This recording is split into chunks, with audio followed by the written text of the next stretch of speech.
বৈরী আবহাওয়ার কারণে চট্টগ্রাম শিক্ষা বোর্ডের অধীন আগামী ১৬ জুলাই পর্যন্ত এইচএসসি ও সমমানের পরীক্ষা স্থগিত করা হয়েছে। তবে দেশের অন্যান্য সব শিক্ষা বোর্ডে পূর্ব নির্ধারিত সূচি অনুযায়ী পরীক্ষা অনুষ্ঠিত হবে। রোববার বাংলাদেশ আন্তঃশিক্ষা বোর্ড সমন্বয় কমিটির এক সংবাদ বিজ্ঞপ্তিতে এ তথ্য জানানো হয়। বিজ্ঞপ্তিতে বলা হয়, ঢাকা, রাজশাহী, কুমিল্লা, যশোর, সিলেট, বরিশাল, দিনাজপুর ও ময়মনসিংহ শিক্ষা বোর্ডের অধীন সব জেলার পাশাপাশি মাদ্রাসা শিক্ষা বোর্ড ও কারিগরি শিক্ষা বোর্ডের অধীন এইচএসসি ও সমমানের পরীক্ষা পরবর্তী নির্দেশনা না দেওয়া পর্যন্ত নির্ধারিত তারিখ ও সময়সূচি অনুযায়ী পরীক্ষা অনুষ্ঠিত হবে। তবে চট্টগ্রাম শিক্ষা বোর্ডের আওতাধীন জেলাগুলো এ নির্দেশনার বাইরে থাকবে।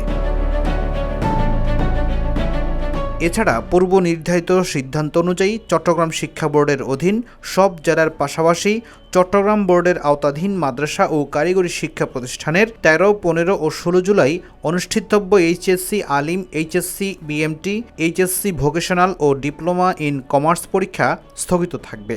স্থগিত পরীক্ষাগুলোর সংশোধিত সময়সূচি পরবর্তীতে সংশ্লিষ্ট শিক্ষা বোর্ডগুলো জানিয়ে দেবে বলেও বিজ্ঞপ্তিতে উল্লেখ করা হয়েছে।